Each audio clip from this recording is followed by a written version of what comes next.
I'm the last survivor of the Holocaust in our family. Behind the words, pictures, and artifacts in the museum are people whose stories of survival and hope come alive to inspire new generations of upstanders. One by one, these stories stir the soul. Can there really be hope for us? Mine is 4018. My sister was 4017.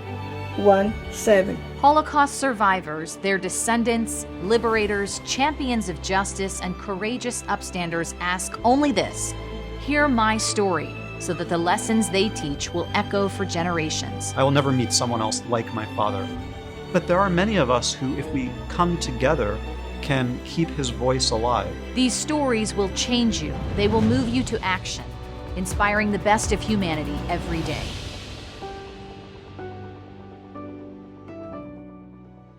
I'm Ann Thompson. My guest today is the relative of a woman who showed incredible bravery as a British secret agent during World War II. She volunteered to serve, she was descended from Indian royalty, and she ultimately lost her life for the cause of freedom. I'm thrilled to have Hammad Siddiqi here with me today to tell about her incredible story. Hammad, thank you so much for joining us. Thank you for having me, Ann.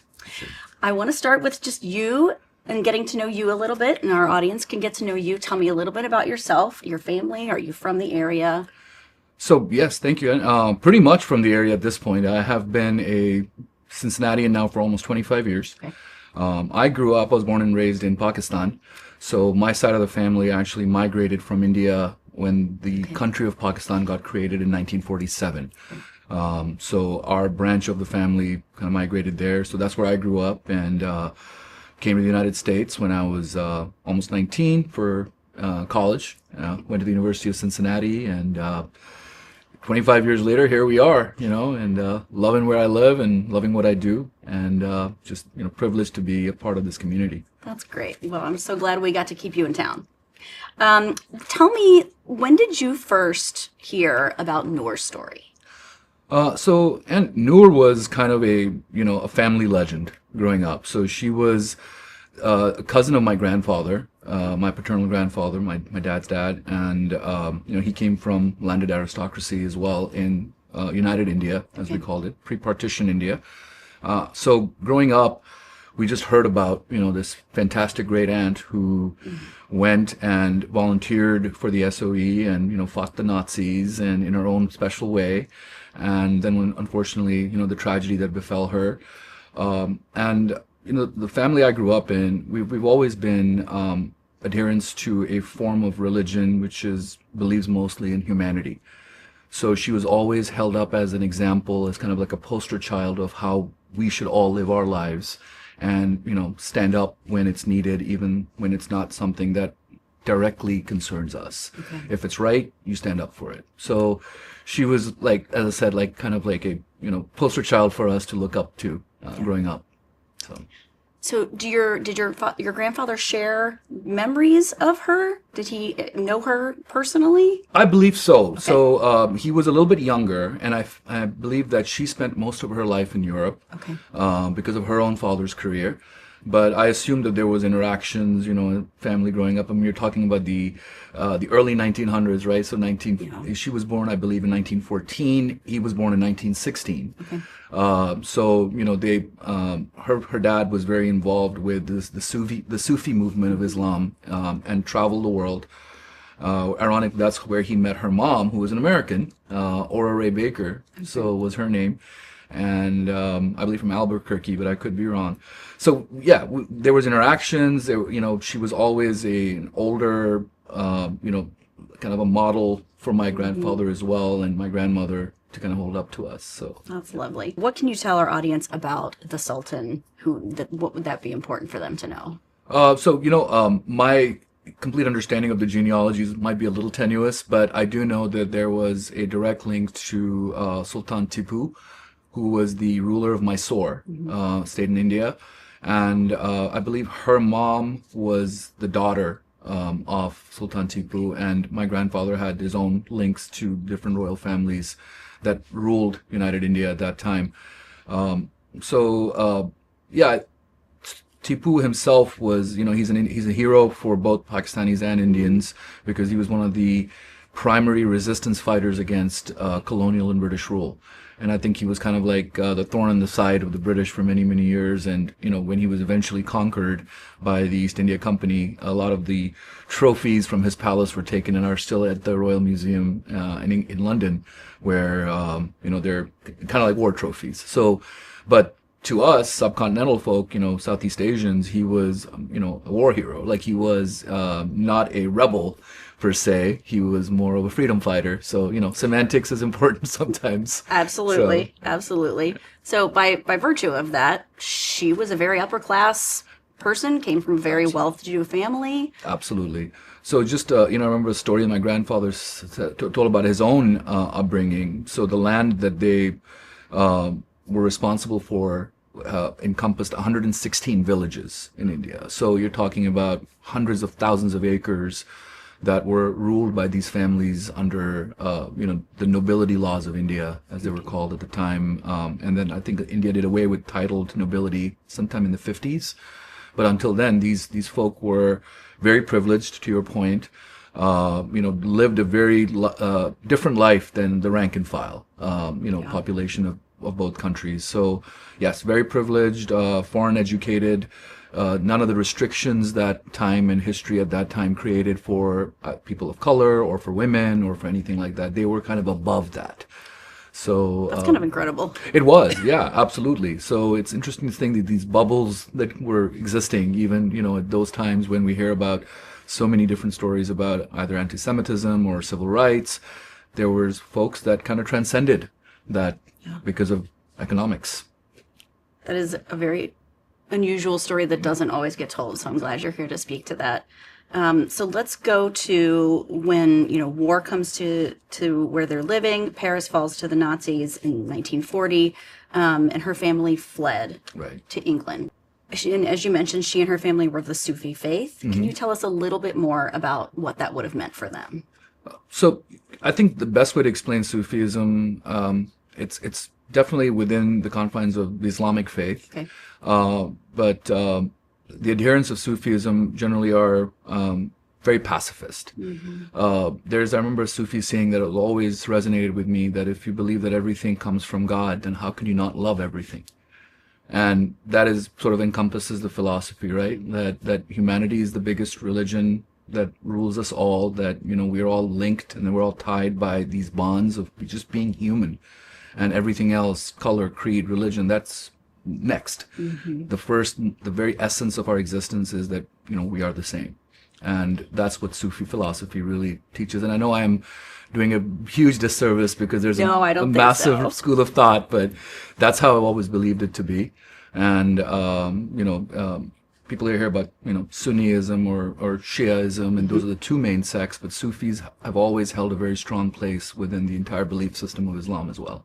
And that's important because that plays into part of what makes her story so incredible. Exactly right. And because she grew up a pacifist, and the entire idea of war or hurting somebody or killing somebody or watching folks, or being part of something that could result in the death of another human being was abhorrent to her. Yep.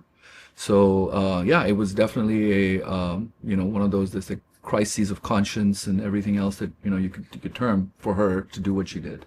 So all of the things that we've heard about her up until now lead you to say she would likely have taken any action other than what she did. Right. Yes.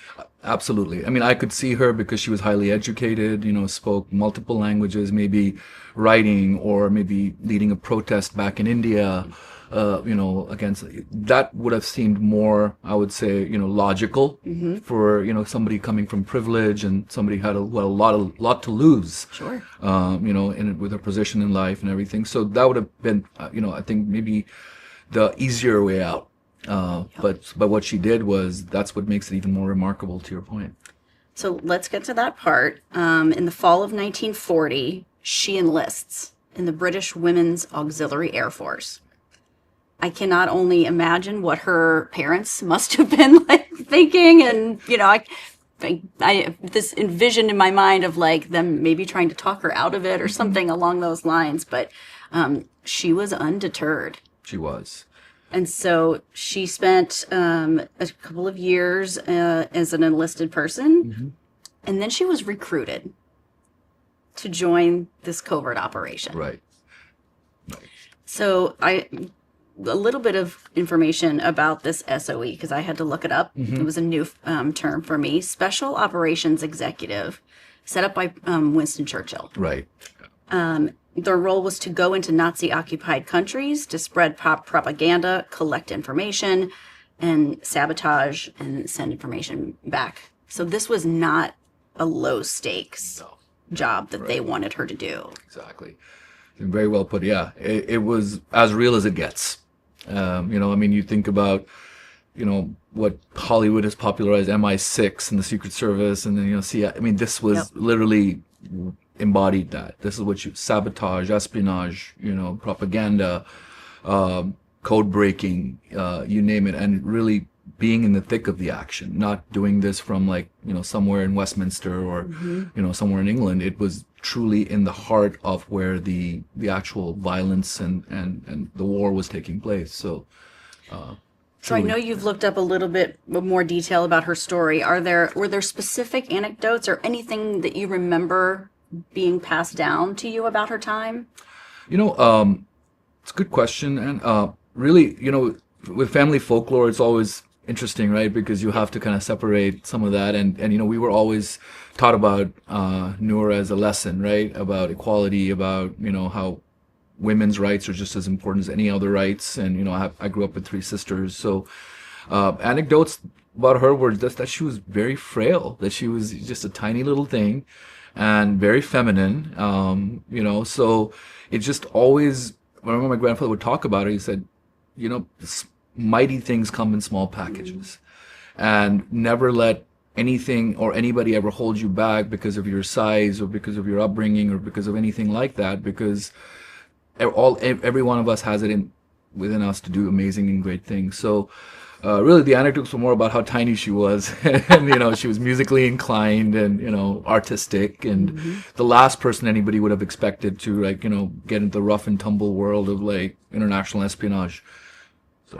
And from what I have read and listened to about her, that sounds like that may have helped her, because maybe it seemed like they didn't know who they were looking for. Right. Yeah. And you're absolutely right. Maybe that's what helped her kind of, fly under the radar, right. Pun intended, right? With that. Yeah. Exactly. But, and you asked a question earlier, it was her parents. I mean, her father had passed by then. Her father had passed away, and Noor found herself, kind of the matriarch of the family, because her mother, being of another generation, late 1800s, was not, I would say, maybe as accomplished as her.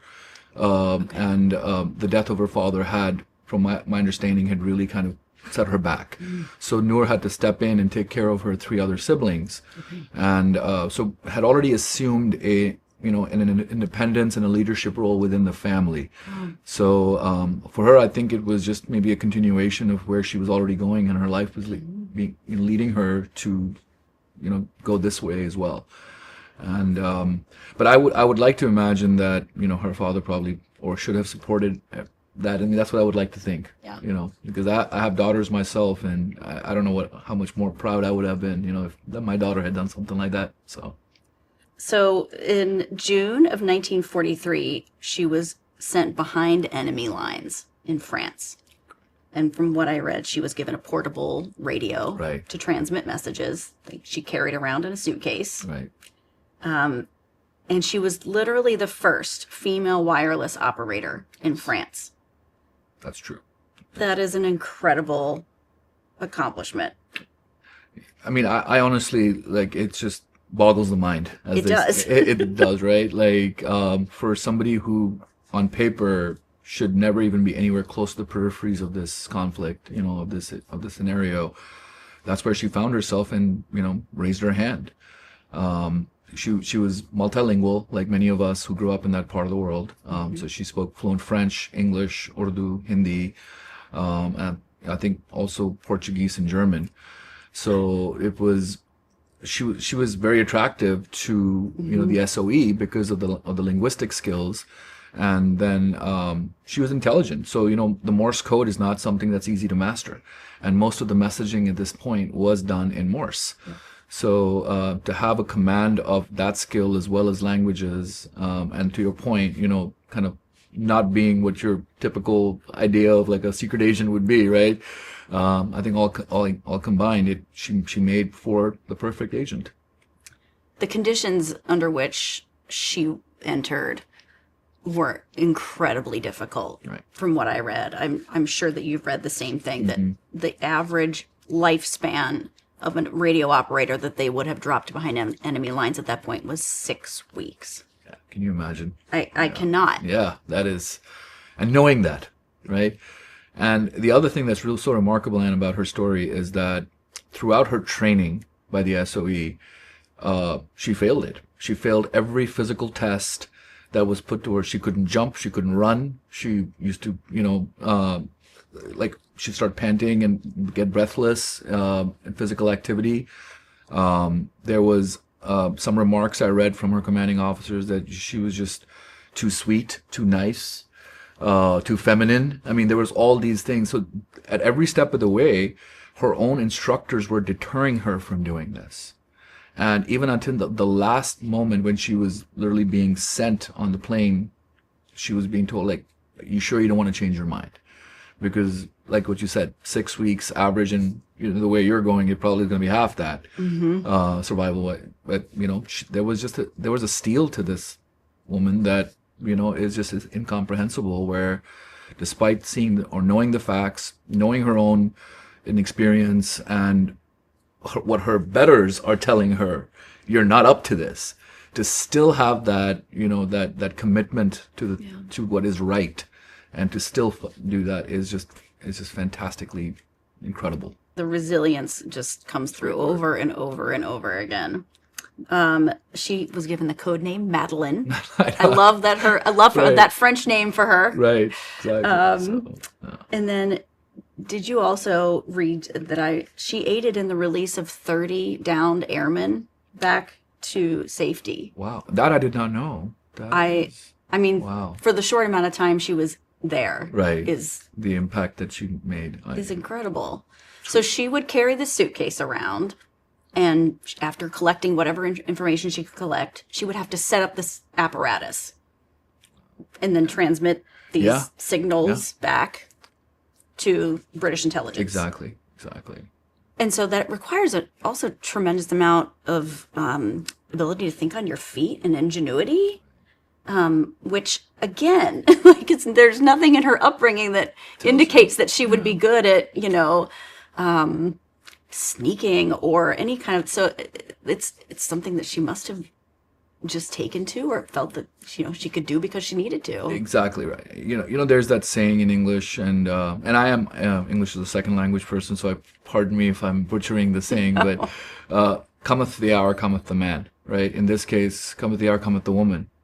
Like, you don't know what you have in you until you're actually pushed, or that hour comes upon you to actually deliver. And I think she probably surprised herself, with the strength that she found in herself. Because, to your point again, like, there was nothing leading up to this with her life. I mean, everything was privilege, and everything was aristocracy, and sort of education and literacy and music and paint, everything that's, nice and pretty, and travel and all the good stuff. And, for the first time, she was faced with this situation where, people were being murdered, and just horrible atrocities were happening in Europe. And cometh the hour, cometh the woman. She just found it in herself that I have to do something about this. And just sitting around and, and talking about it or writing about it is not going to cut it.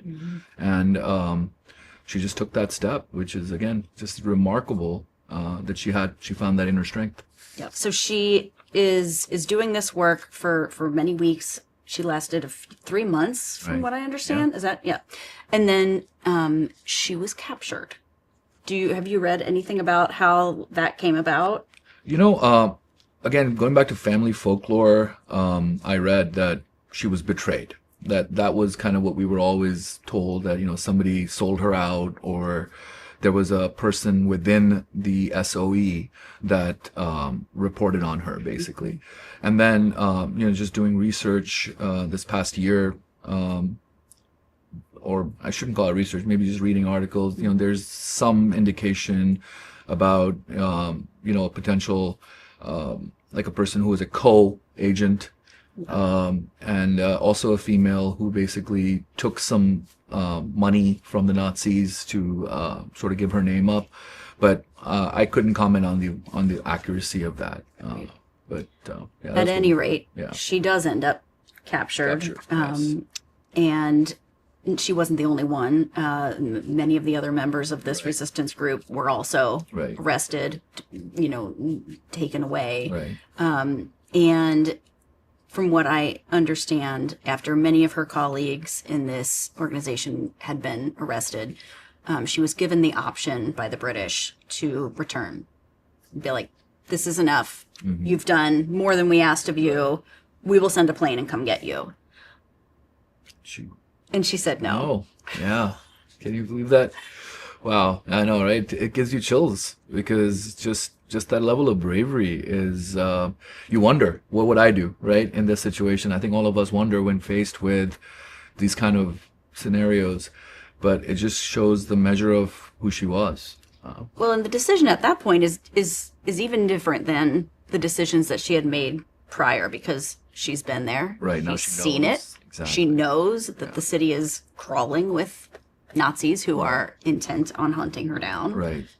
And so that just makes it all the more incredible. I think, and I like to think that when she was there and she saw the impact of the work that she was doing, I think she always knew that this is going to be an important job that, or an important role for her to play in the overall effort to resist the Nazis. But I think when she actually saw it firsthand, the impact she was making, it sort of overshadowed any fear for her own life or anything like that, which again tells you what a remarkable human being she was.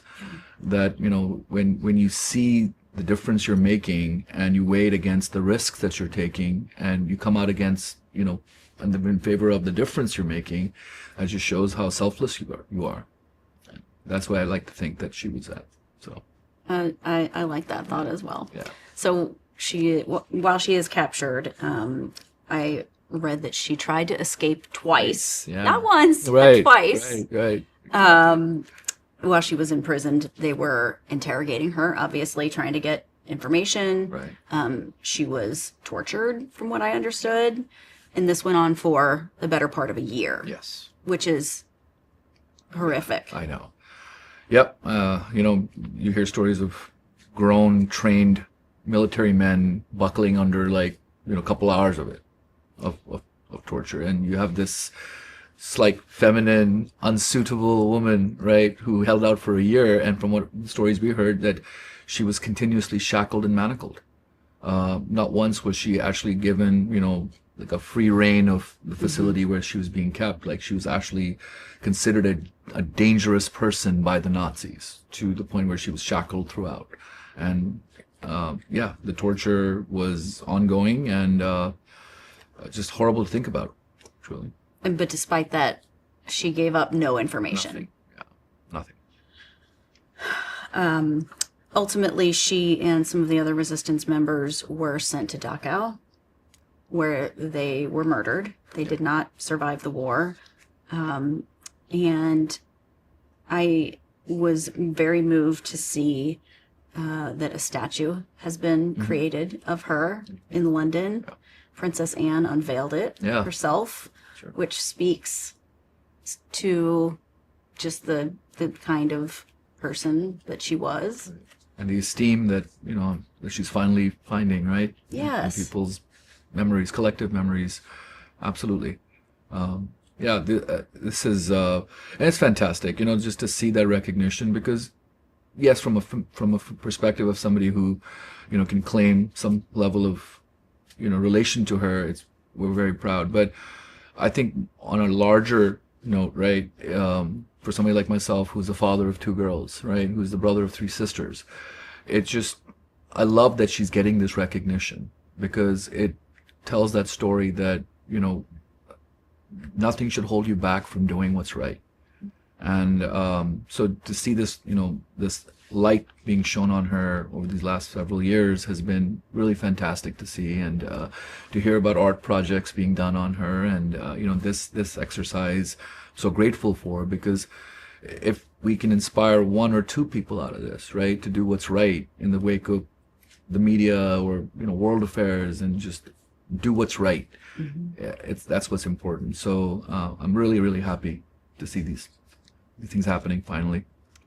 I think that's part of what always touches me about this work that we do, is that it can feel like it was a very long time ago. And even now, still, we continue to learn new things, and people continue to be recognized in new ways. The book that came out about her, I think it was in the early 2000s. I believe so, yes. And then a PBS documentary, is that correct? Documentary as well on her, and I'm ashamed to say I haven't read the book. I probably should. That should be on my next thing to do. But yes, I mean, there's documentaries, there's stories, and I said there's a lot of folklore about her back in the subcontinent, Indian subcontinent. I think all of it's great. I think all of it, as much socialization of her story and of what she did and her sacrifice and standing up for what's right, that needs to be illuminated more. So we would definitely refer to her as an upstander. That is the terminology that we use in this museum and in this throughout the center to describe people who stand up for themselves and for others, and they use all of the character strengths that are available to them to do that. And so as I was reading about her and listening about her story, strengths that I saw in her that I have to imagine you did as well: bravery, perseverance, leadership. Do other words come to mind for you? Yeah, I mean, I think you summed them up. Determination, just a single-minded determination to do what's right. Yeah, so. Absolutely agree. The book about her life is called Spy Princess, which I love that. for some it might feel like maybe that was like, a little bit of embellishment, but it's really not in this case. Yeah, absolutely. And the best spies, I guess, are the most ordinary, normal rank and file folk. So yeah, and she was a princess by birth. So it's a pretty cool title. And I must read. Do you have the author by any chance? Shrabani Basu. I don't know if I'm pronouncing that right, no, so forgive my pronunciation. No, that's perfect. So I'm going to definitely have to look that up and get that book. That's shame on me for not having it. Well, okay, we'll have a book club there we go. about that. That'll be great. Yeah, we'll exchange notes. Do you share about her story with other people? Not really, and that's on me. I never really have had the opportunity until I came to the museum a few weeks ago, and Jackie was talking to me about the upstanders, and immediately I thought of Noor because, we grew up with her. And I mean, I've told my own girls about her many times, and, they, like my grandfather did and my father did with my sisters and I. So, but again, I think that it's a lesson for me that, these are stories that need to be told more eloquently and more often. So. Well, I love that you have that piece of connection to your grandfather and his family, and family folklore can hold a special place in your heart. Truly. So. I guess I would just like to finish by asking you, when people hear Noor's story, what do you want them to remember the most? It's a great question. I think her story just encompasses, like what I said earlier about humanity. I want people to understand that we're all the same. Whether we may look different in the mirror, or we may have been raised in different environments or in different geographies, at the heart of it all, humanity is the biggest thing that links us. And I think her story really illustrates that, because here is a woman who, by any shred of imagination, should not have been where she was. She was economically very privileged. She was socially very privileged. She had her own responsibilities with her siblings, and her parents, and with her father passing away. So everything we tell ourselves, I can't do this right now because I'm too busy, or I've got family responsibilities, or I've too much to lose, or, all of that existed for her. But yet she found it within herself, that steel, that determination to do what's right. And I feel that is the lesson we should all learn, is that, the media and the world and global affairs will tell us one way, or we know what's right in our hearts because of our humanity, because we know when things are wrong, and we should stand up for it as best as we can. And I think that is the lesson that everyone should take from her story. Stand up when you need to. Well, Hammad, it was lovely to meet you, and thank you so much for sharing Noor's story with all of us. It was such a pleasure. Thank you so much. To make sure you don't miss an episode, subscribe to our channel on YouTube. Let us know your thoughts on this episode. Our email is in the show notes. You can also connect with us on Instagram and TikTok at Holocaust and Humanity, and X and Facebook at CincyHHC. Hear My Story is a production of the Nancy and David Wolf Holocaust and Humanity Center. The center's mission is to ensure that the lessons of the Holocaust inspire action today. This series is part of the Cynthia and Harold Gutman Family Center for Storytelling and is generously supported by Margaret and Michael Valentine. Visit us in person at Historic Union Terminal in Cincinnati, Ohio, or online at holocaustandhumanity.org. Managing producer is Ann Thompson. Consulting producer is Joyce Kamen. Technical producer is Robert Mills. Technical director is Josh Emerson. Select music is by Kik Lee. This is recorded at the Nancy and David Wolf Holocaust and Humanity Center in Cincinnati, Ohio.